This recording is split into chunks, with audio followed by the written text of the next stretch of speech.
Assalamualaikum warahmatullahi wabarakatuh. Saya Prasti Wahyu Eskawati dengan nomor NIM 213307050. Di sini saya akan menjelaskan tentang penerapan cloud computing di bidang kesehatan, transportasi, dan pendidikan. Nah, di sini ada pengertian cloud computing. Cloud computing sendiri merupakan opsi yang populer karena memiliki banyak keuntungan seperti biaya, peningkatan produktivitas, kecepatan, efisiensi, performa, dan keamanan. Maka tak heran banyak perusahaan atau orang yang menggunakan cloud untuk menyimpan data. Komputasi awan bisa bersifat publik dan privat. Cloud publik menyimpan layanannya secara publik di internet. Sementara di sisi lain, privat cloud hanya menyediakan layanannya untuk orang-orang tertentu. Juga ada opsi hybrid yang mengombinasikan baik public cloud maupun privat cloud. Yang pertama ada di bidang kesehatan. Era teknologi informasi saat ini telah menyentuh berbagai bidang dan aspek kehidupan, termasuk bidang kesehatan.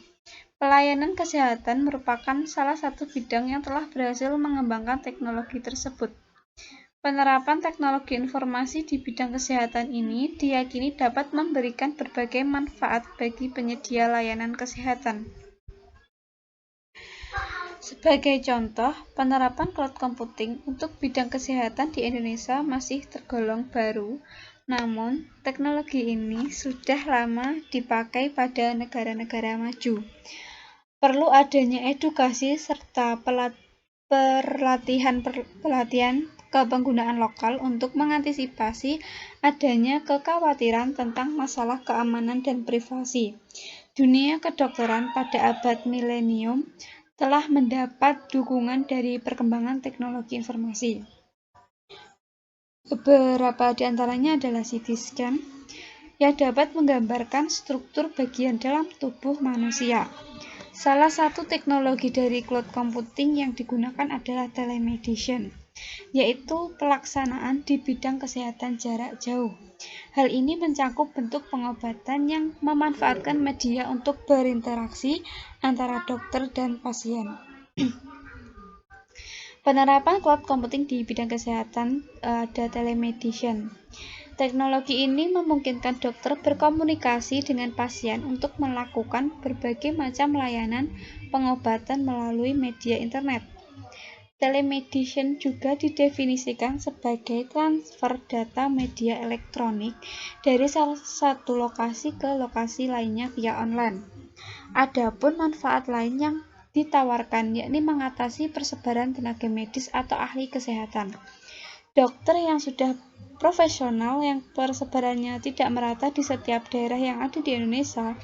Intinya dengan telemedicine ini, pasien dapat berkonsultasi dan melakukan pengobatan jarak jauh dengan dokter ahli yang ia percayai mampu untuk membantu permasalahannya.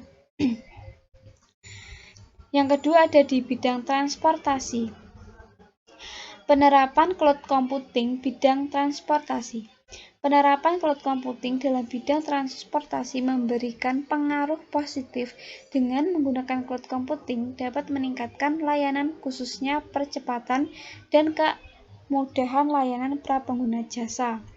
Sistem transportasi khususnya angkutan umum sangat dibutuhkan oleh masyarakat dalam memenuhi kebutuhan sehari-hari, baik kebutuhan angkutan orang maupun barang. Sistem informasi umum berbasis situs web serta penggunaan teknologi cloud computing untuk penyimpanan data menjadi alternatif yang paling efektif saat ini. Dengan sistem transportasi online berbasis cloud computing dapat menghemat biaya operasional pada sistem informasi yang dibangun dan dapat dengan mudah memantau dari satu server, dapat memudahkan dalam pelayanan informasi trayek lalu lintas dengan tujuan untuk mewujudkan pelayanan trayek angkutan umum yang tertib dan teratur. Pada layanan online Gojek pun, semua memori pengguna dan software pun sebenarnya tidak terletak pada komputer, namun diintegrasikan secara langsung dengan menggunakan sistem cloud dengan perantara komputer serta dengan sambungan atau koneksi internet. Secara singkat, cloud computing adalah sebuah sistem yang kini banyak dimanfaatkan oleh beberapa perusahaan ternama maupun perusahaan baru, serta oleh organisasi karena akan sangat bermanfaat terutama untuk penyimpanan data yang sangat efisien. Penerapan teknologi di bidang transportasi ada resolusi masalah lalu lintas. Yang pertama ada mobilitas. Orang membutuhkan dari satu tempat ke tempat yang lain dengan nyaman dan terjangkau untuk meningkatkan kualitas hidup dan menjaga kekuatan serta ekonomi. Contohnya, pengiriman barang dilakukan secara efisien dan memungkinkan adanya pencarian posisi dan pendeteksian isi kontainer, sehingga dapat dilacak untuk menghindari jejak-jejak berbahaya. Yang kedua ada kemacetan lalu lintas. Kemacetan lalu lintas masalah serius hampir di seluruh negara. Akibat dari kemacetan tersebut adalah terjadinya penundaan atau ketidakpastian perjalanan dan limbah buang bahkan kecelakaan. Dengan adanya teknologi dapat membantu menguraikan kemacetan dengan mengontrol lalu lintas secara otomatis dan dinamis sesuai dengan kepadatan kendaraan dan merencanakan perjalanan lebih baik dengan waktu tempuh dan rute yang dilalui dapat menemukan rute alternatif yang tercepat dan teraman.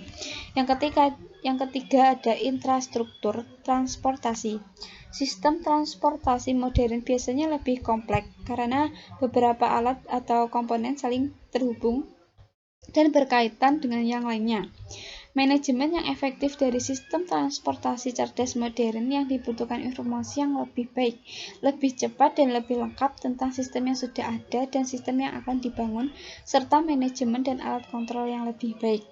Sebagai contoh, sebuah sensor yang tertanam pada infrastruktur jalan dan sensor yang terdapat pada mobil akan saling berkomunikasi untuk mengontrol kondisi atau jalan, sehingga jika terjadi kerusakan pada jalan dapat segera diketahui. Yang ketiga ada bidang pendidikan. Penerapan cloud computing di bidang pendidikan. Pada bidang pendidikan, peran cloud computing ini sangatlah penting untuk majunya dunia pendidikan. Dengan berkembangnya teknologi saat ini, mulai bermunculan terobosan-terobosan yang baru khususnya pada dunia pendidikan saat ini, seperti adanya e-book. Lembaga-lembaga pendidikan seperti sekolah maupun kampus sudah tidak lagi membutuhkan media buku dalam proses belajar mengajar. Penerapan cloud computing dalam bidang pendidikan pastinya berhubungan dengan kegiatan belajar mengajar dengan cara pengaksesan file di server menggunakan internet. Namun, dengan adanya cloud computing, kini antara pengajar maupun pelajar dapat melakukan belajar mengajar di mana saja. Google adalah salah satu perusahaan yang memanfaatkan keadaan saat ini. Google menciptakan teknologi baru yang bernama Google Apps for Education. Salah satu produknya adalah Video for Education. Google Video memungkinkan kita untuk hosting atau sharing video di internal lembaga pendidikan, sehingga para tenaga pengajar hanya perlu merekam kegiatan mengajar di rumah tanpa harus melakukan tatap muka, dan para pelajar pun dapat mengaksesnya di mana saja dan kapan saja. Tidak hanya dengan menggunakan PC, Google Video ini pun dapat diakses di device atau perangkat apa saja selama perangkat tersebut terhubung melalui internet. Terima kasih, mungkin hanya itu saja yang bisa saya jelaskan, kurang lebihnya mohon maaf. Wassalamualaikum warahmatullahi wabarakatuh.